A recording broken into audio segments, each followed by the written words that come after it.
Hello friends, আজকে আরাধ্যা চলে এসেছে গঙ্গার ঘাটে, মানে উত্তর কলকাতায় নিমতলা শ্মশানের ওখানে, যেখানে খুব জাগ্রত ভূতনাথের মন্দির আছে।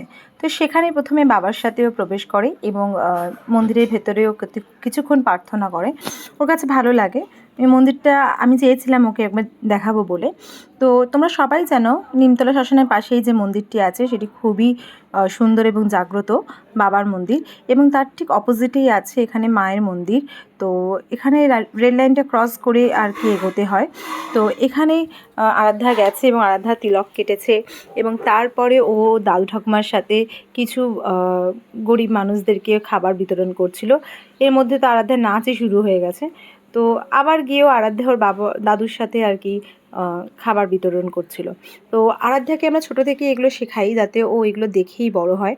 তো কেমন লাগলো বন্ধুরা অবশ্যই জানাবে আমাকে কমেন্ট বক্সে, এবং লাইক আর শেয়ার করো।